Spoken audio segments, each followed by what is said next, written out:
कि आप यहाँ इतने शॉर्ट नोटिस पे पहुँचे और आप काफ़ी देर से इंतज़ार भी कर रहे हैं। देरी के लिए मुझे खेद है, लेकिन औरंगाबाद में अभी सड़कों पे पानी ज़्यादा है, घरों में पानी कम आ रहा है।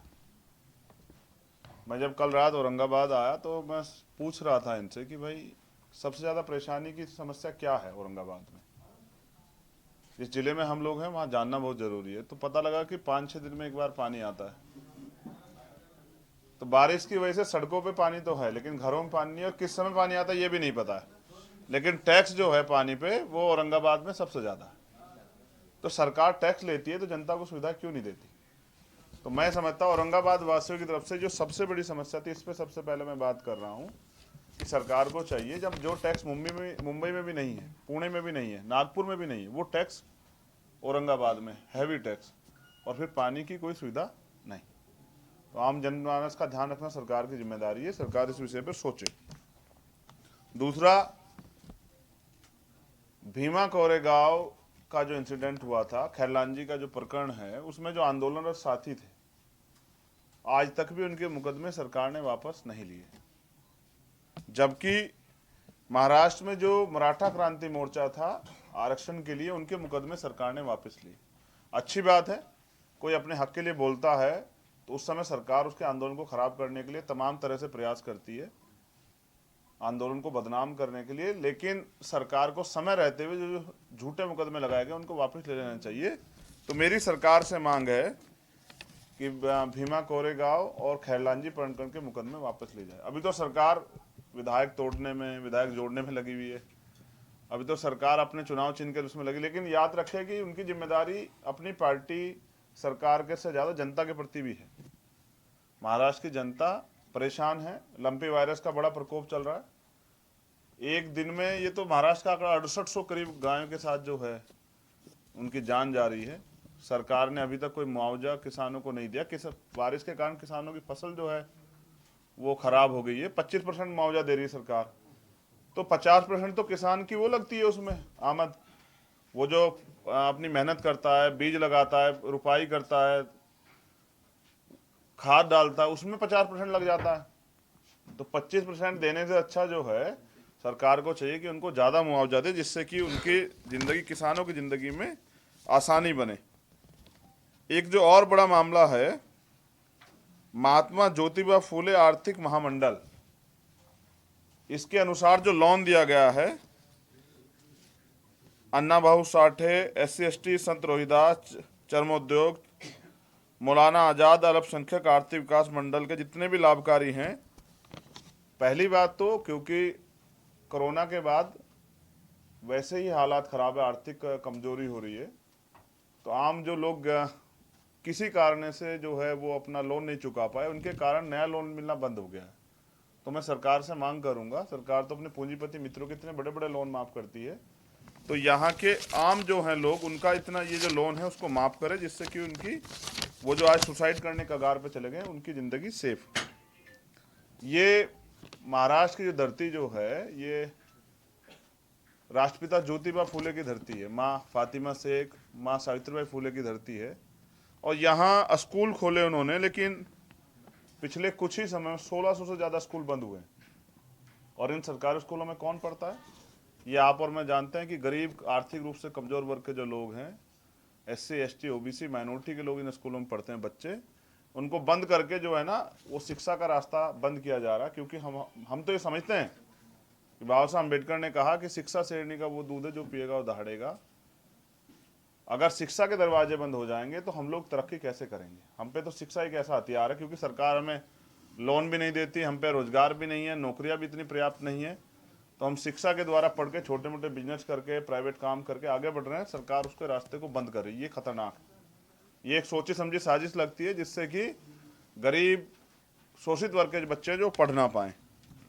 एक और बड़ा इशू है, डॉक्टर बाबा साहब अम्बेडकर रिसर्च सेंटर जो है, उसके जो PhD धारक है, मैं मांग करता हूं कि उनको सभी को फेलोशिप दी जाए, जिससे कि वो बच्चे पढ़ लिख के महाराष्ट्र के लिए योगदान दे, देश के लिए योगदान दे और दुनिया में महाराष्ट्र का नाम रोशन करे।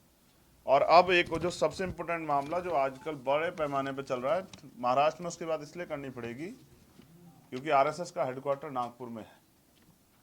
मैं पिछले कुछ दिनों से देख रहा हूं कि मोहन भागवत जी बड़े बदले बदले से नजर आ रहे हैं। उनके स्टेटमेंट भी थोड़े से बदल गए हैं, उनकी भाषा शैली में परिवर्तन। वो कह रहे हैं कि जाति खत्म कर देनी चाहिए, वर्ण खत्म कर देना चाहिए, शमशान नल एक होने चाहिए। तो मुझे लगता है देर से शायद एहसास हुआ। इतने लंबे समय तक जिन्होंने गैर बराबरी को सींचा हो, आज उनकी बातों में बदला बदला असर इस बात को महसूस करा रहा है कि कोई और षड्यंत्र जो है इन वर्गों के खिलाफ हो रहा है। क्योंकि अब पिछले 5 साल में जो संघर्ष हम लोगों ने किया, उसके बाद आदिवासी हों, ओबीसी के लोग हों, शेड्यूल कास्ट के लोग हों, शेड्यूल ट्राइब के लोग हों या माइनॉरिटी के लोग हैं, वो अपने अपने हिस्से की लड़ाई लड़ने लगे हैं। वो आंदोलन भी कर रहे हैं, जिससे कि बीजेपी में बौखलाहट। और ये जो आज जो प्यारी प्यारी बातें हो रही हैं, जैसे कुर्बानी से पहले बकरे को खूब खिलाया पिलाया जाता, मुझे लगता है ये उसी की देन है या उसी की तरफ इशारा किया जा रहा है। वर्ण व्यवस्था, जाति व्यवस्था खत्म करने वाले लोग क्यों मांग कर रहे हैं कि खत्म कर दी जाए? इनको कर देना चाहिए, इनके पास तो सरकार है। जब ये हिंदू एकता की बात करते हैं तो इनके पास तो केंद्र की सरकार, स्टेट की सरकार, क्यों नहीं खत्म कर देते? जाति के आधार पर जो अन्याय सह रहे हैं इस देश में, शेड्यूल कास्ट, बैकवर्ड और माइनॉरिटी के लोग, शेड्यूल ट्राइब के लोग, उन्होंने जो अन्याय सहा है, इसके बारे में बोलने से काम चला, धरातल पे काम करना पड़ेगा। तो मुझे ऐसा लगता है कि जो आंदोलन चल रहा है उसकी वजह से मोहन भागवत जी के सुर बदले हैं, लेकिन इनकी कथनी करनी में पहले से फर्क है। ये जो आज इस तरह की बातें कर रहे हैं वो इसलिए कर रहे हैं क्योंकि जनता का दबाव है और लोग खड़े हो रहे हैं अपनी लड़ाई के लिए। और मुझे उम्मीद है कि जो डॉक्टर बाबा साहब अम्बेडकर ने कहा कि 21वीं सदी हमारी, कमज़ोर लोग जो है अपनी ताकत का एहसास कर रहे हैं और बहुत जल्द जो है बाबा साहब अम्बेडकर के आदर्शों पे, उनके सपनों पे आधारित भारत की तरफ हम लोग बढ़ रहे हैं। संघर्ष जारी है। कल मैं येवला आया था, उसी के बाद मैं औरंगाबाद आया, क्योंकि येवला वो धरती है और 13 अक्टूबर 1935 के दिन उसी धरती पे, जहां हम जिसको मुक्ति भूमि के नाम से हम लोग जानते हैं, बाबा साहब अम्बेडकर ने संकल्प लिया था कि मैं हिंदू धर्म में पैदा हुआ, ये मेरे बस की बात नहीं थी, लेकिन मैं हिंदू धर्म में मरूंगा नहीं। और फिर आज के दिन 14 अक्टूबर को, वैसे वो तिथि विजयदशमी की है, लेकिन आज के दिन तिथि के हिसाब से 14 अक्टूबर 1956 को बाबा साहब ने बौद्ध धर्म की दीक्षा ली। तो पूरे देशवासियों को भी धम्मचक्र परिवर्तन दिवस की हार्दिक बधाई, सब मीडिया बंधुओं को भी। और मेरा भी ये मानना है कि बाबा साहब के आदर्शों पर चल के आने वाले समय में उनके अनुयायी, बाबा साहब ने लाखों लोगों के साथ बौद्ध धर्म की दीक्षा ली थी, हम लोग करोड़ों लोगों के साथ जो है बौद्ध धर्म की दीक्षा लेके इस देश को बौद्ध में भारत बनाने के लिए, यानी कि मानवता का राज लाने के लिए काम करेंगे। ऐसा संकल्प भी कल हम लोगों ने वहाँ किया है। धन्यवाद। अभी मीडिया के साथियों कोई सवाल हो तो वो पूछें, लेकिन मैं एक बात को और बता दूं कि अभी जातिवाद महाराष्ट्र में बड़े पैमाने पर, बीड जिले में एक हमारा कार्यकर्ता जो जनरल सीट पर जीत के आया था, उसकी हत्या कर दी गई। ये इस बात का प्रमाण है कि अगर पॉलिटिकल रिजर्वेशन या संवैधानिक जो है अधिकार जो हमें मिले हैं संविधान में, अगर वो ना होते तो शायद आज भी हम सरपंच नहीं बन पाते, लोग हमें सरपंच बनने नहीं देते। तो मैं धन्यवाद करता हूं आज के दिन बाबा साहब अम्बेडकर का, और फूले साहू पेरियार, बिरसा और साहू जी महाराज के उन सपनों का, जिस सपनों के लिए उन्होंने संघर्ष किया, बलिदान दिया। और मेरा मानना है हम सब लोग उन पर चल के एक भारत को अखंड भारत बनाने का काम करेंगे। जैसे ये हमारे जो सम्राट अशोक और चंद्रगुप्त मौर्य, जो हमारे महान सम्राट रहे हैं, कनिष्क से लेके, जिनके राज में भारत सोने की चिड़िया होता था। धन्यवाद। देश में समाज कानून आ जाए जी। ये भीम आर्मी के लोग जो हैं संविधान के रक्षक दल हैं। तो मैं आपसे वो कह रहा था ना, जो भाषा बदली है, शेर जो वो लोकतंत्र की बात कर रहा है, पहले तो जो है शेर खाने का काम करता था, अब लोकतंत्र की बात कर रहा है, भाईचारे की बात कर रहा है। तो ये इस आंदोलन का ही तप है, बल है, जिस पे चर्चा हो रही है। और ये महसूस हो रहा है कि अब ज़्यादा दिन तक जाति के आधार पर शोषण और जाति के आधार पर जो ताकत अर्जित की है वो जाति चलने वाली नहीं है, इसलिए ऐसी बातें की जा रही है। वरना संघ का एजेंडा आप जानते हैं कि वो भारत में संविधान को खत्म करके मनुस्मृति को लागू करना चाहता है, जो हम होने नहीं देंगे। ये बात सरकार जानती है। छत्रपति शिवाजी महाराजांना मानत नाही का? कुठू का नाही? अब ये यहाँ के लोग ज़्यादा अच्छा जवाब दे सकते हैं। मेरे तो दिल में है छत्रपति साहू जी महाराज और छत्रपति शिवाजी महाराज। तो महाराज मैं फिर कह रहा हूं कि उनकी फोटो से नहीं, उनके आदर्शों पे चलने से काम चलेगा। उनके मानने वाले लोग जो उनकी फोटो लगाते हैं, उन्होंने आपने देखा वो तो सत्ता के लिए लड़ रहे हैं, हम तो उनके विचारों के लिए लड़ रहे हैं। तो महाराज का सपनों का काम हम लोग कर रहे हैं, उसको हम लोग सफल करेंगे। यूपी के बाद आप महाराष्ट्र में इलेक्शन लड़ने वाले हो? समझता हूँ कि जहां जहां संगठन मजबूत हो जाएगा वहां हम लोग चुनाव लड़ेंगे, क्योंकि बाबा साहब अम्बेडकर ने कहा ना, पॉलिटिक्स द मास्टर की, राजनीतिक सत्ता वो चाबी है जिससे सारी परेशानियों का हल हो सकता है। आप ये समझो कि जब हम अभी तक अच्छा पानी, साफ पानी नहीं दे पाए लोगों को, अच्छा भोजन नहीं दे पाए, छत नहीं दे पाए। मैं स्लम्स एरिया से होकर आऊँ, सुबह हमारी पाठशाला चल रही है, वहाँ आप नहीं चल पा रहे हो क्योंकि वहाँ इतना मिट्टी और गारा और इतना पानी पड़ा हुआ है सड़कों पे बारिश की वजह से। तो मैं समझता हूँ अभी तो लोग इंसानों जैसा सुविधाएं भी नहीं ले पा रहे हैं अमीरों जैसी। तो अभी गैर बराबरी बड़े पैमाने पे हमें इस पर काम करना, इसलिए हम चाहते हैं कि जो लोग बिना राजनीतिक सत्ता के समाज का काम कर रहे हैं उन लोगों को अवसर मिले। उसके लिए हम लोग तैयार। आजाद समाज पार्टी मजबूती चुनाव लड़ेगी। आने वाले चुनाव यहाँ पे लड़ेंगे? बिल्कुल लड़ेंगे, विधानसभा से लेके स्थानिक सभी चुनाव लड़ेंगे। और लड़ेंगे नहीं, हमारा प्रयास रहेगा जहां मजबूत संगठन है वहां जीतने के लिए हम लोग संघर्ष करेंगे। हमारा संगठन धरातल पे मजबूत हो रहा है। मैं तो यहाँ के अम्बेडकरवादियों से भी निवेदन करूंगा। अब आप सरकार की देखिए, सरकार की ऊर्जा का क्या हाल है। औरंगाबाद में देखिए कैसे लाइट भाग जाती है। तो ये इस बात का प्रत्यक्ष प्रमाण है कि इसी तरह सरकार के हाल है। कभी सरकार इधर इस खेमे में खड़ी होती है, कभी इस खेमे में। तो मैं समझता हूँ, मैं यहाँ के अम्बेडकराइट लोगों से भी ये निवेदन करूंगा कि उन्होंने सब लोगों को आजमा लिया है। भीम आर्मी ने अपनी पहचान संघर्ष के बलबूते बनाई है। आज भी अगर कहीं अन्याय होता तो सबसे पहले भीम आर्मी को याद किया जाता है। वो एक बार भीम आर्मी आजाद समाज पार्टी जुड़ के उनका साथ दें और देखें किस तरह से बाबा साहब अम्बेडकर, छत्रपति शिवाजी महाराज, साहू जी महाराज,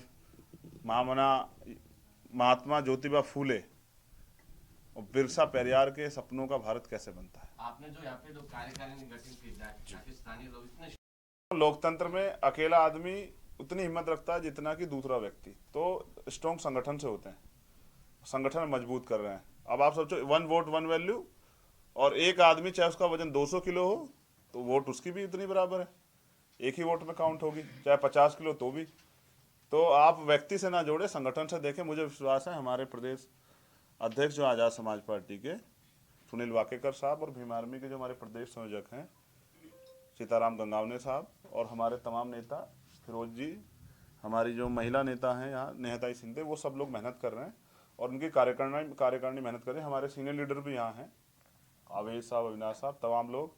मुझे ऐसा विश्वास है कि इनकी मेहनत के आधार पे हम लोग यहाँ जल्दी जो है अपने संगठन को धरातल पे मजबूत कर लें। महाराष्ट्र में सत्ता परिवर्तन हो गया है, उसको आप कैसे देखते हैं? इस सत्ता परिवर्तन में मुझे लगता है बहुजनों का तो कोई योगदान नहीं है और बहुजनों के हित की तो कोई बात नहीं है। मैं समझता हूँ बाबा साहब अम्बेडकर भी कहते थे कि उनकी अपनी पार्टी के जरिए ही उनकी तरक्की के रास्ते खुल सकते हैं। लोकतंत्र तो 70-72 साल से है, सरकारें बन रही हैं, तो क्या हमारी जिंदगी में उजाला हुआ? तो मैं समझता हूँ जिनको अभी इंसान नहीं समझा गया उनको खुद को अपनी हक की लड़ाई लड़नी चाहिए। अब इनको मसीहा का इंतजार नहीं करना चाहिए, मेहनत करनी चाहिए और अपने पैरों पे खड़े होने का प्रयास करना चाहिए। और यही बाबा साहब अम्बेडकर का सपना था कि हम काबिलियत पैदा करें। देश भर में जो आपकी भाजपा में गुंजेंगी, फिर दोबारा आएंगे आप? अभी थोड़ी देर बाद ही मेरा प्रोग्राम है यहाँ पर, हमारी एक संवाद है। वो जो कार्यकर्ता हमारे यहाँ पूरे प्रदेश भर से आए तो उनको किस तरह से हमें अब आगे यहाँ काम करना है। सरकार 2 साल से चुनाव को खींच रही है। अगर चुनाव ना खींच रही होती तो शायद एहसास हो जाता, शायद आपका वो सवाल जो है ना आप कर ही नहीं पाते कि आपको धरातल पे हमारा काम दिखाई देता। तो दहाड़ तो मैं समझता हूँ बाबा साहब अम्बेडकर ने संविधान में हमें आर्टिकल 19 में बोलने की आज़ादी दी है और वकील होने के नाते मैं अपने कर्तव्य को, अपनी जो उसको क्या नाम, अपने अधिकारों को समझता हूँ और बोलता हूँ। और मैं समझता हूँ बोलना भी चाहिए। लोकतंत्र में अगर आप बोलेंगे नहीं तो सुनेगा कौन? हम जब तक नहीं बोले तब तक तो हम गुलाम बने रहे। आज इंसानों जैसा जीवन जो मिला है ये बोलने की वजह से मिला है। हम अपनी लड़ाई लड़ना जान चुके हैं और अब हम अपनी लड़ाई को मजबूत करेंगे। देश में जिस तरह से महंगाई हो रही है और जो है, तो ये मुद्दे बढ़ते जा रहे हैं, महंगाई की तरफ देख रही है। मैं ऐसी सभी नालायक सरकारों को ये कहता हूँ कि उनको ये सोचना चाहिए कि उनके पास सारे साधन हैं फिर भी महंगाई बढ़ रही है। तो इसका कारण है कि केंद्र की जो सरकार है और उनके साथ जो मिली जुली जहाँ जहाँ सरकारें हैं वो अपने पूंजीपति मित्रों को खुश करने के चक्कर में गरीबों का खून खींच रही है, सींच रही है, उनको जो है लूटने का प्रयास कर रही है। आप देखिए कच्चे तेल के दाम हुए, लेकिन पेट्रोल डीजल के दाम तो कम नहीं हुए। कच्चे तेल के दाम कम हुए थे, लेकिन पेट्रोल डीजल के दाम तो झुके तो रहे और बढ़ रहे हैं। उसके अलावा आप कहाँ बड़े बड़े वादे करती थी बीजेपी कि गैस के दाम कम करेंगे, पेट्रोल के दाम कम करेंगे, महंगाई कम करेंगे। आप देखिए आसमान छू रही है। और बीजेपी वालों से कुछ कह दो तो देशद्रोही कहने लग जाते हैं। तो मैं समझता हूँ निकम्मी सरकारों की वजह से ही हमारे जैसे लोग खड़े हुए हैं। अब हमारे जैसे लोगों को एकजुट होकर ताकत बनाने की जरूरत है। मीडिया से भी मैं कहूँगा कि वो डरे ना, वो अपनी बात को दम से रखें। लोकतंत्र है, आप चौथी ताकत हो, पूरा देश आपके साथ खड़ा है। आप जिम्मेदारी से अपनी बात को रखिए और बिना भय के रखिए, सच को रखिए, तो देखिए किस तरह से आपके प्रति जो जनता का प्यार नेताओं से ज्यादा हो जाए। मुद्दों को लेकर मुस्लिम समाज इस देश में असुरक्षित महसूस अपने लीडर्स के जरिए कि वो उनके बीच में जाएं और अपनी बात रखें। 1 और 1 11 होते हैं। अगर वो मिलजुल के काम करेंगे, हमारे साथ खड़े हो जाएंगे। और मैं उनसे अपील भी करता हूं कि वो डर के, जिस तरह दूसरी पार्टियां उनसे कहती है कि डर के वो हमें वोट करें कि ये सरकार आ जाएगी, वो सरकार, उससे बढ़िया है कि वो हिस्सेदारी के लिए हमारे साथ जुड़ें। जिसकी इतनी संख्या भारी, उसकी इतनी हिस्सेदारी, वो हमारे साथ जुड़ के अपनी हिस्सेदारी लें, संगठन में भी, चुनाव में भी, और आगे बढ़े और अपने लोगों के हितों के लिए काम करें। कई सारी ऐसी संगठन है जिस पर पाबंदी डाल दी गई, जी, उस पर क्या कहना है आप? अब जो सरकार, तो आप समझ रहे हैं किस तरह का व्यवहार कर रही है, तानाशाही का। तो मैं समझता हूँ ऐसे तो प्रतिबंध आरएसएस पे भी लगाया 3 बार। तो प्रतिबंध लगाने से कोई आदमी अपराधी साबित नहीं हो जाता, कोई संगठन गलत साबित नहीं हो जाता। जब जांच होगी, जो सर्वोच्च न्यायपालिका का या जो न्यायपालिका का ऑर्डर होगा, हम लोग उसका सम्मान करेंगे। कोई गलत है तो उस पर कार्रवाई होनी चाहिए। लेकिन जो लोग गलत हैं और सत्ता में बैठ के गलत ईमानदार लोगों को जेल भेज रहे हैं, उन पर भी कार्रवाई होनी चाहिए। और बदले की नहीं, बदलाव की राजनीति होनी चाहिए। जबकि भाजपा के लोग बदले की राजनीति कर रहे हैं, ये बुरा है। राष्ट्रवादी कांग्रेस इकट्ठा थी और आज देख रहे हैं कि भाजपा के साथ सरकार बनाई। मैं तो भाजपा की सहयोगी सरकार को पहले भी देख चुका हूँ। इन सरकारों में हमारे लोगों के साथ अन्याय होता है और इस अन्याय की वजह से हमारे लोग खड़े होने लगे हैं। मैं अन्याय नहीं चाहता, मगर मैं चाहता हूँ कि अब हमारे लोग इनसे सावधान रहें, इनके झूठे राष्ट्रवाद से, झूठे हिंदुत्व से सावधान रह के अपने महापुरुषों के सपने को पूरा करने के लिए काम करें। और कोई सवाल? सर, पुणे में सावित्रीबाई का जो यहाँ पर शिक्षा शुरू की साल से खराब है, तो सावित्रीबाई फूले जी के मानने वाले लोगों को अपने हिस्से में राजनीतिक शक्ति लेनी पड़ेगी, तभी जाके माँ सावित्रीबाई फूले के जो जहाँ उन्होंने शिक्षण शुरू किया था, पढ़ाने का काम शुरू किया था, उनको सम्मान मिल पाएगा। जिस समाज के पास राजनीतिक शक्ति नहीं होती, उसको अपमान सहना पड़ता, चाहे उसकी संख्या कितनी क्यों ना। अभी मुंबई अंधेरे में जो इलेक्शन हुआ, सेक्युलर पार्टी शिवसेना को पार्टिबा दे रही है, आपका क्या है? आप पार्टिबा दे? मुझे लगता है सेकुलरिज्म कुछ होता ही नहीं है। मैं समझता हूं कि भारत का संविधान सेकुलर है और संविधान के अकॉर्डिंग सबको चुनाव लड़ने का और समर्थन करने का अधिकार है। हमारी संगठन अगर कुछ वहां तय करेगा तो हम लोग उसका स्वागत करेंगे, और अगर स्वतः लड़ेगा तो भी उसका स्वागत करेंगे। आपकी क्या राय है? आपकी क्या ये कि आजाद समाज पार्टी का सिपाही हूँ, आजाद समाज पार्टी के लिए काम करूँ। धन्यवाद। आप इस सब